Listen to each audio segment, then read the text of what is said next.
It's Monday, November 25th, 2013, and let's talk about what happened this weekend over at xdadevelopers.com.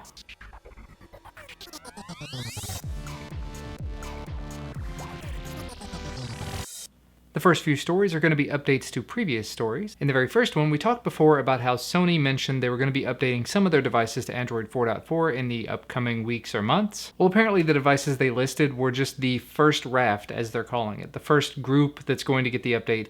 There's one more to add to that list, but do not fret, that is not all they're going to be updating. There is a second raft that's going to be coming later on, including devices such as the Xperia T, TX, V, and ZR. Now, the somewhat worrying thing about that second wave of devices is it still says on their support pages under investigation for Android 4.4 KitKat. So they're supposed to be receiving it, but it's entirely possible that something from their investigation may come out that it's not going to work. And quite honestly, I don't know enough about the devices to know if there's something in common, some sort of a factor, some sort of a binary that's not going to be available for Android 4.4. Realistically, Sony seems to control the grand majority of their own ecosystem, so it should not be an issue. But one way or another, that's one more device to add to the Android 4.4 upcoming list, and 4 more that are on the potential should be coming in the somewhat near future list. Now, additionally, as of this weekend, 2 more Moto X devices have received over-the-air updates to KitKat. Those are the T-Mobile and AT&T variants. In all honesty, I'm still a little weirded out that the Verizon one got the update first, but maybe that's a good sign of things to come. And it is very nice to see that Moto is stepping forward and getting these updates pushed out relatively quickly. Anyway, moving right along, there were some Android 4.3 rollouts that happened this weekend as well. The Sprint and US Cellular versions of the Samsung Galaxy S3 began receiving their over-the-air update to 4.3.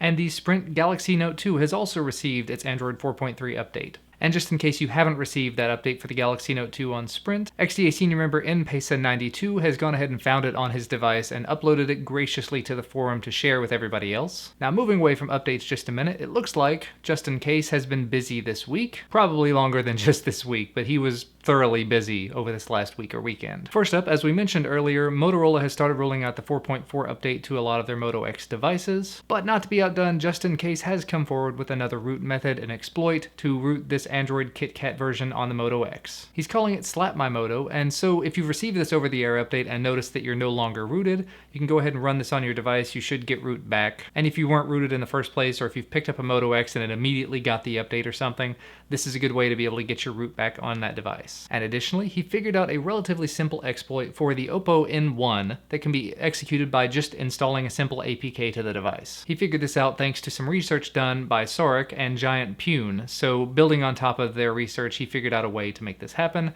Very simple and easy to install APK. I haven't actually even tried it yet on this Oppo N1. And there was actually a second story featured that talked about rooting the N1, but this is a much simpler method of doing it. Basically, you just install the APK, it roots the device for you, you go into the Play Store and install Super SU, and then you remove the APK from the original exploit.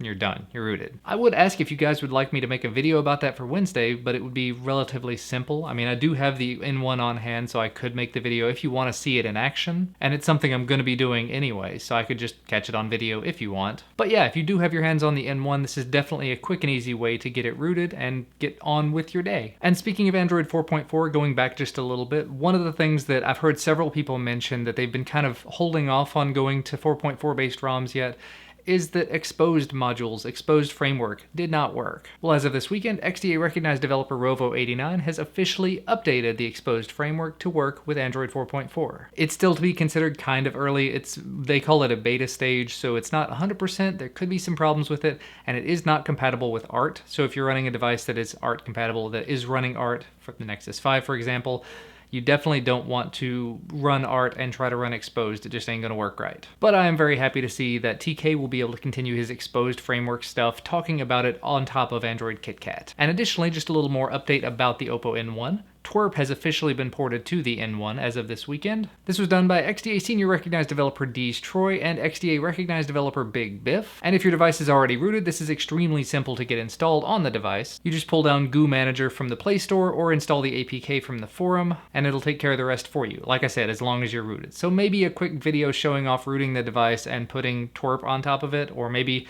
rooting Twerp, and I think OmniROM got ported to it that we talked about last time, so maybe that would be a good combo video. I'm just throwing out some ideas here because I have the N1 in hand for a little while longer, and I'm not ready to do the review of it quite yet. And actually, speaking of Twerp, it got ported to another device this weekend.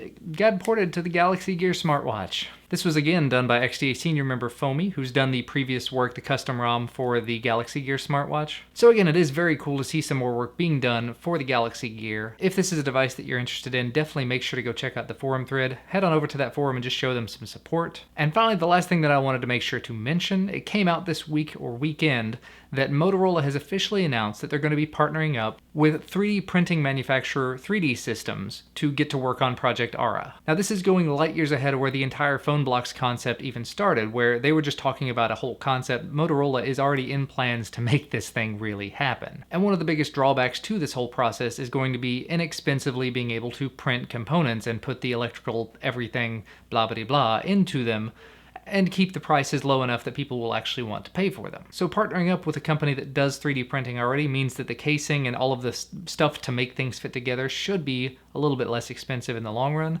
If they can just get with the individual component manufacturers and get things kind of synced up, this could turn into a really interesting project in the very short term. And by that I mean in the next couple of years, realistically speaking. So yeah, I look forward to hearing what you all say about Project Ara, about just the current state of it and how they're actually starting to make progress on having it work. Let me know what you think about some of those Oppo N1 video ideas, because it's just something I was considering doing, because like I said, it's on hand. But that's going to be about all from me for today. Remember, if you like this video, you can hit the like button down below the video, subscribe to receive our content as soon as it becomes available if you're interested in that. Thank you so much for watching though, and I will see you again on Friday. Or maybe Wednesday.